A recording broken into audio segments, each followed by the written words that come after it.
Dear friends, dear students, আমি স্বরূপ কুমার সরকার, English teacher এবং মোটিভেশনাল স্পিকার। আজকে আমি স্বামী বিবেকানন্দের জীবনে ঘটে যাওয়া অনেক ঘটনা আছে আর কি। তো আমার 4টে ঘটনা আমি শুনেছি এবং কিছুটা পড়েছি আর কি, সেই ঘটনা আপনাদের সঙ্গে শেয়ার করছি। যদিও স্বামী বিবেকানন্দকে ভিডিও বানাতে একটু ভয় লাগে, কারণ স্বামী বিবেকানন্দের বহু অনুগামী এবং ভক্ত গোটা বিশ্বে আছে আর কি। কোথাও কোনো ভুল ত্রুটি যদি হয় তাহলে আমাকে ক্ষমা করবেন, মার্জনা করবেন আর কি। তো বিবেকানন্দের আদর্শে বহু মানুষ অনুপ্রাণিত, নেতাজি সুভাষচন্দ্র বোস থেকে বহু মানুষ বিশ্বের আর কি।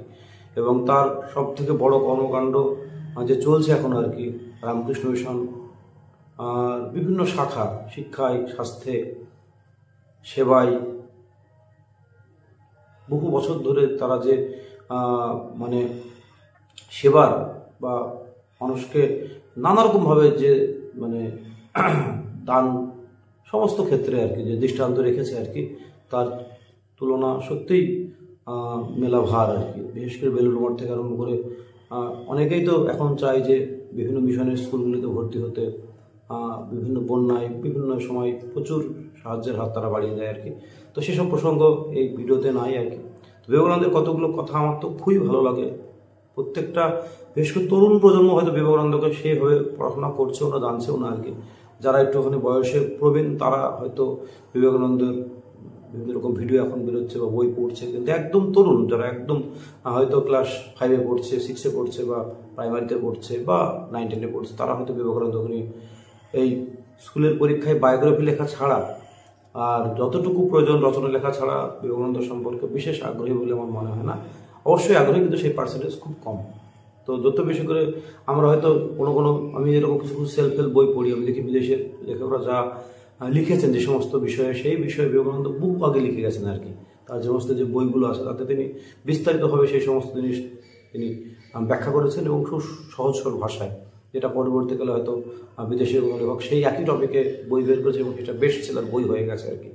তো কতগুলো কথা যেরকম এই যে পিছনে যে arts education is the manifestation of perfection already in man, মানুষের অন্তর্নিহিত সত্তার পরিপূর্ণ বিকাশের শিক্ষা এটা।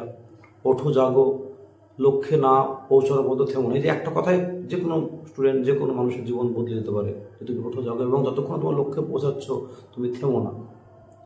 তো এটা অসাধারণ একটা মানে কথা, যে কথা যদি কোনো মানুষ জীবনে নেয়। গীতা পাঠ অপেক্ষা ফুটবল খেলা হোক, এই কথার এরকম ভুল ব্যাখ্যা হয় অনেক সময়। তিনি গীতা পাঠ করতে মানা করেননি, কিন্তু বলেছেন, তুলনা করেছেন যে গীতা পাঠের থেকে ফুটবল খেলা অনেক বেশি ভালো, কারণ শরীরচর্চাটাও সমান জরুরি, পড়াশোনার পাশাপাশি শরীরচর্চা জরুরি, সেটাকে তিনি বলেছেন আর কি। তো এইরকম ঘটনা আজকে ভিডিও বক্তব্য না, 4টে ঘটনা আমি বলি আর কি।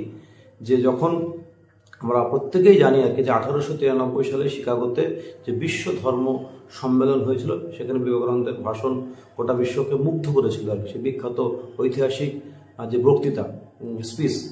তো সেই ধর্ম সম্মেলনে যাওয়ার আগে বিবেকানন্দ মা শারদার কাছে অনুমতি নিতে আসে এবং আশীর্বাদ নিতেও আসে আর কি, এবং বলে যে আপনি কেন আমাকে চুজ করলেন, যে আমি কি যোগ্য মানে এই ভাষণ দেওয়ার বা এরকম মঞ্চে কথা বলা। তখন মা শারদা একটু মুচকি হেসে ওর সামনে রাখা একটি চাকু বিবেকানন্দকে দিতে বলবেন আর কি। বলবে চাকুটা একটু দাও তো। নরেন তখন নরেন নাম ছিল আর কি। তো খুব ছোট্ট ঘটনা, কিন্তু তার প্রভাব অপরিসীম। তো নরেন কি করবেন, চাকুটি মা শারদাকে দেবেন। তো চাকুটি পাওয়ার পর মা শারদা বলবেন, নরেন, আমার আর কোনো সন্দেহ নেই, গোটা বিশ্বে তুই সত্যিই এবার তোর প্রকৃত যোগ্য ব্যক্তি আমি খুঁজে পেয়েছি আর কি। তো ঘটনাটা কি ঘটেছিল, যে চাকুটা যখন দেয় আর কি, তখন চাকুর দুটো পার্ট থাকে, একটা ধারালো দিকটা আর যেখানে কাঠ দিয়ে যেটা কভার থাকে আর কি, বা কোনো অন্যান্য জিনিস দিয়ে কভার থাকে আর কি। তো ধারালো দিকটা আমরা কি করি, অনেক সময় কি করি, কাঠের দিকটা ধরে, হাতলটাকে ধরে আমরা ধারালো দিকটা সেই ব্যক্তিকে দিই। কিন্তু এখানে উল্টোটা করেছিল। বিবেকানন্দ কি করলো, নিজের দিকে ধারালো দিকটা রেখে যে দিকটা মানুষ ধরে সেই দিকটা মা শারদার দিকে এগিয়ে দিয়েছিল।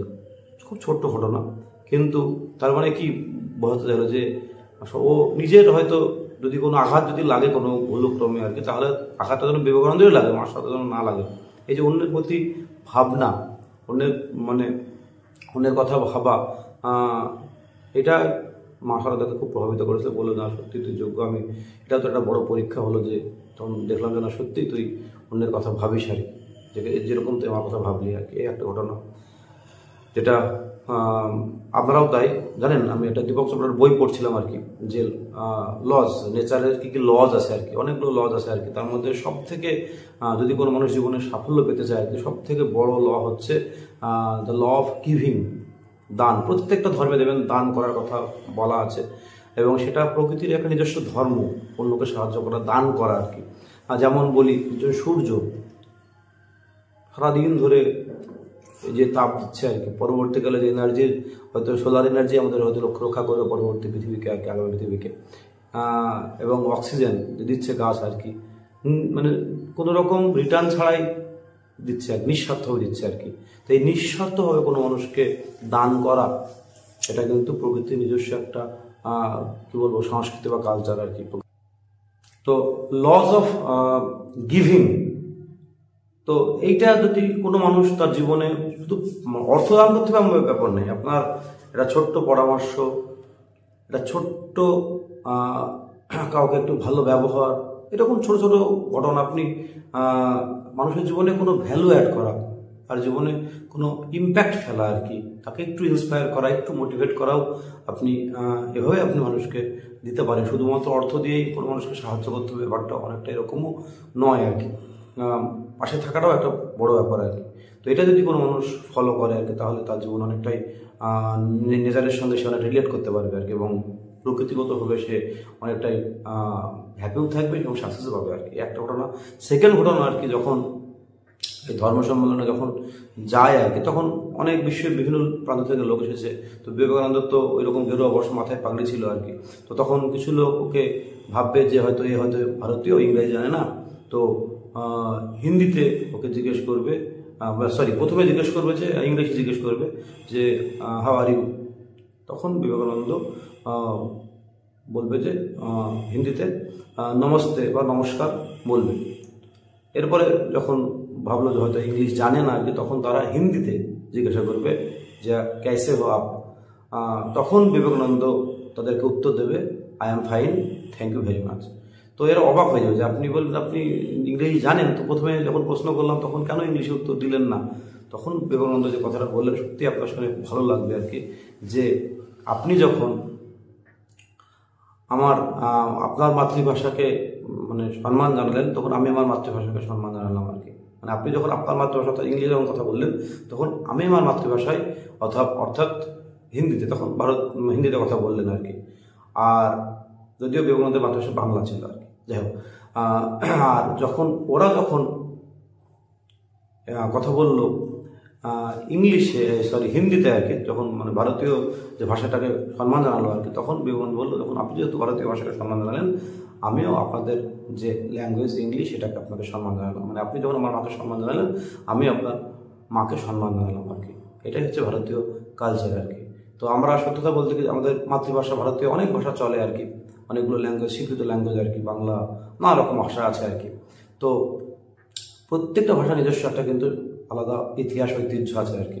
এবং আমরা যেন কখনোই মাতৃভাষাকে ভুলে না যাই। আমরা অনেক সময় ইংরেজিটা জাস্ট একটা কমিউনিকেশন, একটা ল্যাঙ্গুয়েজ, কিন্তু ইংরেজি আমাদের সংস্কৃতি নয়, আমাদের সংস্কৃতি কিন্তু। এবং মাতৃভাষার মাধ্যমে সব থেকে ভালো আমরা নিজেদের মনে ভাব প্রকাশ করতে পারি, এবং তার মধ্যে কোনো রকম লজ্জার ব্যাপারটাও নেই আর কি। English just a communication language আর কি, এটা যেন কখনো ভুলে না যায় আর কি। এটা ওরা শুনে অবাক হয়ে গেছিলো। তারপর আরেকটা ঘটনা হচ্ছে যে সেই ধর্ম সম্মেলনে বহু ব্যক্তি নানা রকম শুটেড বুটেড হয়ে একদম সুন্দর ওয়েল ড্রেসড হয়ে যাবে। বিবেকানন্দকে তারা প্রশ্ন করবে যে আপনি যে এরকম পোশাক পরে আছেন, তো আপনি তো ফুটেড পোশাক পরে ফিট হয়ে স্মার্ট হয়ে আপনি মঞ্চে যেতে পারেন আর কি। তো বিবেকানন্দ বলবে যে আপনাদের কালচারে ড্রেসিং অবশ্যই একটা মোস্ট ইম্পর্টেন্ট পার্ট আর কি, কিন্তু আমাদের কালচারে আর কি একটা পার্সোনালিটির সব থেকে বড় ইম্পর্টেন্ট পার্ট হচ্ছে আপনার ক্যারেক্টার, আপনার চরিত্র আর কি। তো আমাদের চরিত্র দৃঢ়তা বা চরিত্র হয় আমাদের পার্সোনালিটিকে অনেকটা ঠিক করে দেয় আর কি। তো সে অবশ্যই এখনকার দিনে ড্রেসিং সেন্সের একটা গুরুত্ব অবশ্যই আছে, কিন্তু এটা কিন্তু পার্মানেন্ট আপনার চরিত্রের মানে পার্মানেন্ট আপনার পার্সোনালিটির অংশ হতে পারে না। আপনার ক্যারেক্টার আপনার পার্সোনালিটি কিন্তু ঠিক করে দেয় আর কি। এটা শুনেও তারা প্রচণ্ড অবাক হয়ে যাবে আর কি। আর লাস্ট একটি ঘটনা দিয়ে আমি ভিডিওটা শেষ করবো আর কি, যে বিবেকানন্দর যখন সমস্ত কিছু শেষ হয়ে যখন অনেকটাই তিনি ফেমাস হয়ে গেছেন আর কি, অনেক বিখ্যাত হয়ে গেছেন আমেরিকাতে আর কি। এবং দেখুন সেই বিখ্যাত স্পিচের সেই যে কথাটা আর কি, যে কেউ এরকম করে ভাবেনি যে sisters and brothers of America 2 minute ধরে প্রায় হাততালি পড়েছিল আর কি। তো যেখানে সময়টাই কম ছিল ভাষণ দেওয়ার আর কি। তো যাই হোক, সেই সমস্ত নানা রকমভাবে মুগ্ধ হয় আমেরিকাবাসী। তো এরকম একজন মহিলা আর কি বিবেকানন্দের খুব ভালো লাগবে, ইমপ্রেসড হবে। তো সে বিবেকানন্দের কাছে গিয়ে বিয়ের প্রস্তাব দেবে আর কি, যদি আপনি আমাকে বিয়ে করেন আর কি। বিবেকানন্দ সেই প্রস্তাব অবশ্যই প্রত্যাখ্যান করবেন, কারণ তিনি বলবেন যে আমি একজন ব্রহ্মচারী মানুষ, এসব আমার মানায় না আর কি। তখন তিনি বলবেন না, আপনাকে বিয়ে করতে হবে, যদি আমাদের সন্তান হয় আপনার মতো তাহলে একটা সন্তান হবে আর কি। তখন বিবেকানন্দ বলবেন যে আমার মতো কেন, আপনি চাইলে আমি আপনার সন্তান হতে পারি, আপনি আমার মা, আমি আপনার সন্তান, ভাবুন আজ থেকে আমি আপনার সন্তান আর কি, আপনি আমার মা। এইরকম তার মানে চারিত্রিক দৃঢ়তা ছিল এবং চরিত্র ছিল আর কি। এরকম অসংখ্য ঘটনা বিবেকানন্দের আপনাকে হয়তো মোটিভেট করবে, ইন্সপায়ার করবে। তবে 4টে ঘটনা আপনার সঙ্গে শেয়ার করলাম আর কি। তো বিবেকানন্দ জীবনী বাণী প্রচুর বিভিন্ন রকম বই পাওয়া যায়। আমি মানে বর্তমান প্রজন্মের ছেলেমেয়েদেরকে একটু বলবো, উৎসাহ দেবো আর কি, বা তারা পাঠ্য বইয়ের পাশাপাশি এই সমস্ত বইগুলো যদি পড়ে আর কি, বা বিভিন্ন ঘটনাগুলো যদি বিভিন্ন রকম উদ্বোধন যেটা গোল পার্ক আছে ওখান থেকে, বা বিভিন্ন রকম প্রকাশনী যারা আছে আর কি সংস্থা, বেলুড় মঠ থেকে নিলেও নেওয়া হতে পারে আর কি। যদি তোমরা পড়ো আর কি, তাহলে বিবেকানন্দের এরকম অনেক ঘটনা, তার জীবন, যে রাজযোগ, জ্ঞানযোগ, যে যোগগুলো আছে, অনেক রকম বিবেকানন্দের বাণী রচনা, অনেক রকম বই আছে। যদি তোমরা পড়ো, তোমরা কিন্তু জীবনে একটা মানে খুঁজে পাবে, জীবনে একটা নিজে অনুপ্রাণিত হবে, মোটিভেট হবে আর কি। তো এইরকম ঘটনা শেয়ার করলাম। তো ভালো থাকবেন, সুস্থ থাকবেন, ধন্যবাদ।